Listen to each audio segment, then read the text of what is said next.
Oh my God. It's little shit like that. It's little shit like that makes black people go, that ain't right. Yeah. I mean, there's just, yeah. I mean, this film just, like, and again, I remember when it was first announced, and people first saw the first trailer, and again, I think because it's Jordan Peele, people were going, "Oh, it's not real. It's a comedy, right? He's making a parody." I'm like, no, he's making a legit film. You guys need to stop. And even after this, I saw some people go, "I don't know, man. It seems like he was making a parody." I'm like, no, go watch this film. It's not a parody. It is not a parody. And shit, I want him to make it. I want to make a new one. Cause here's the thing.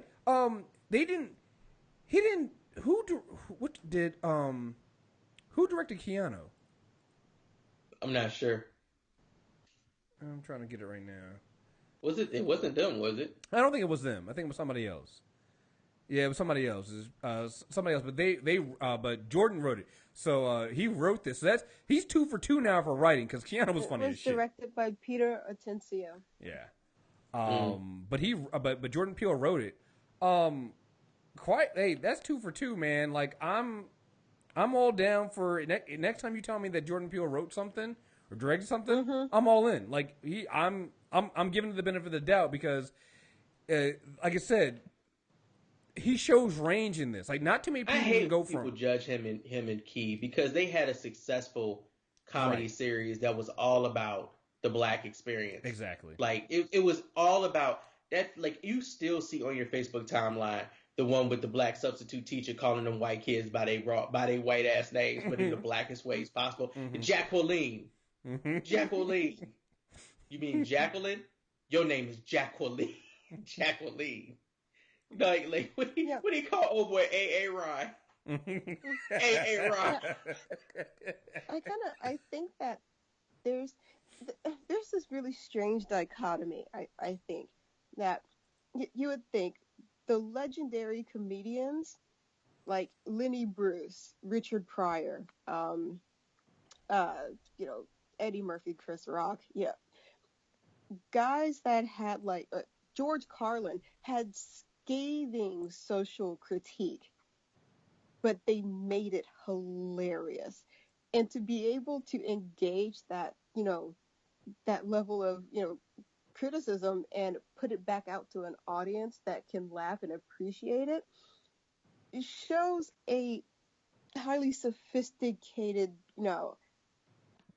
person who can think about these things and think about them very deeply and, it's sort of like empathically. Sorry, I had a drink. So anyhow, and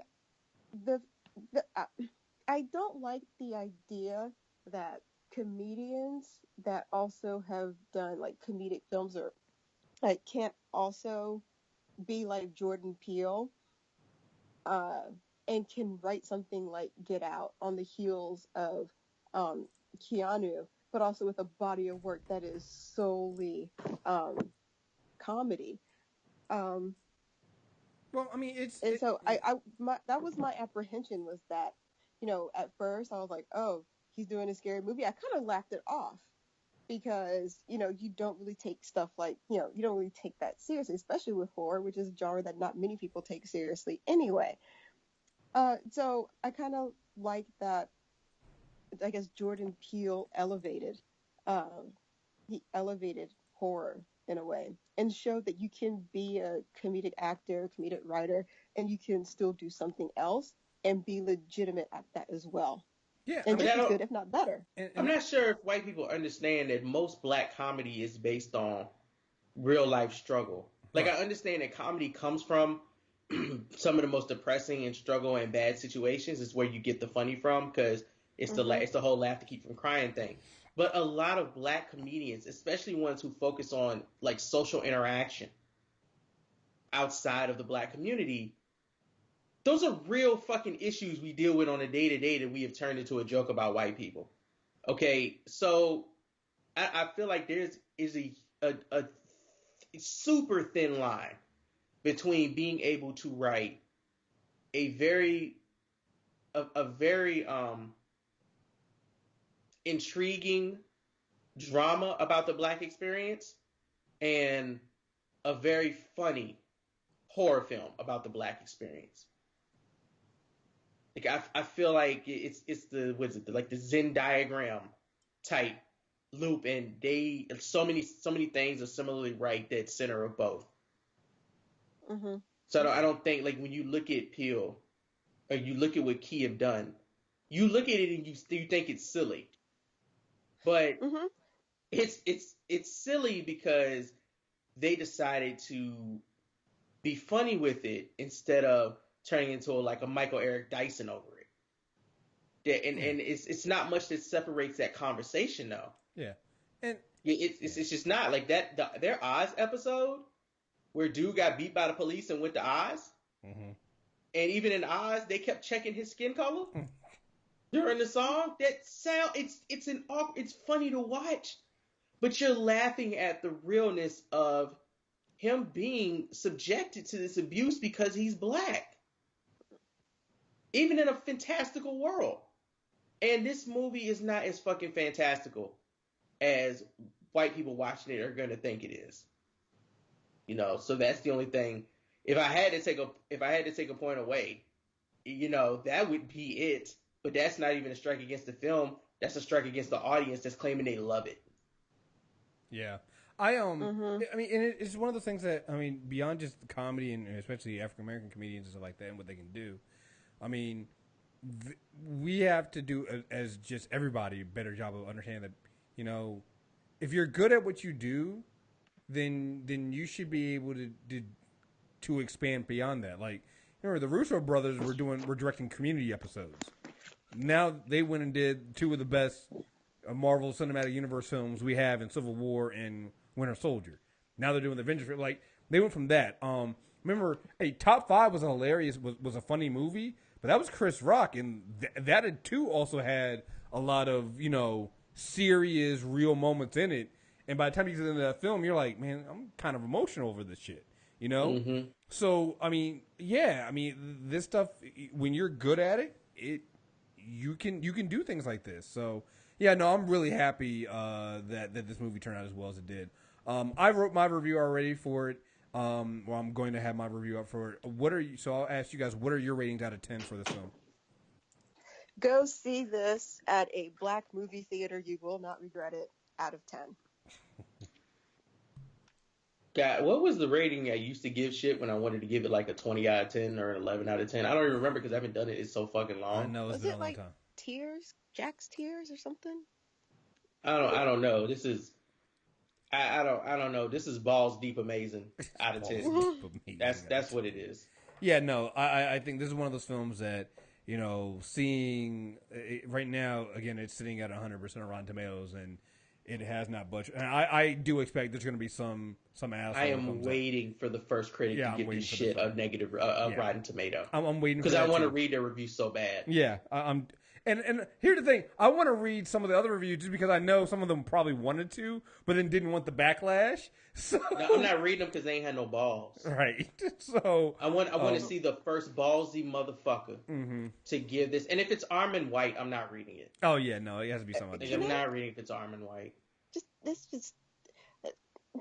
go back to being balls deep for a second, please. Okay. The scene where. Okay. Those two really banged in her family's house.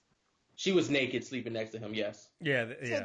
That's some white shit. Yeah, the implication that they were fucking in the family's house. I'm like, that is some. Yeah.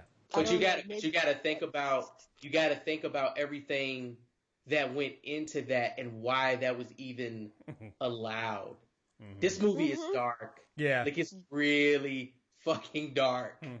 Yeah. Okay, it's not even logistically. If this was a documentary about a family that was doing this or a community that was doing this, you'd be outraged. It would not be funny. No, it would be horrific to listen to, and you'd be listening to it on Last Podcast on the Left.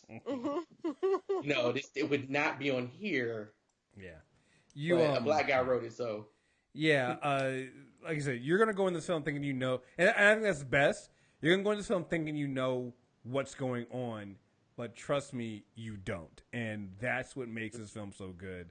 Shout out to the chick that played the mom too. Like, she never broke character. Oh yeah, ever. No, she didn't. She was evil, and this isn't even a spoiler. She was evil as fuck from beginning to goddamn end. There's Listen, no. I will never look at a teacup and saucer the same way goddamn again. It's just too much. It was a lot. Shout out to the black actors too, who had to commit, because they never gave it away. They never gave it away. Listen, and the ending is so good. Yeah. God, the ending is so good. Yeah, props, like, standing ovation to literally everyone involved in the production of this movie. Yeah. So, like, hands down, the best film of the year. Oh, the score was amazing too. The horrific music in the background. Every time the bluegrass music, bruh. Yeah, yeah, horror bluegrass. That shit, thrilling bluegrass, bruh. Yeah, greatness. Yeah. All right, folks. We're gonna try to get in a spoiler review sometime next week, or maybe a couple weeks after that, to talk more about it. So we'll get that in there. And yeah, so again, mtrnetwork.net, movietrailerreviews.net. Let us know what you guys think, and go from there. So until next time, we're out of here. Peace.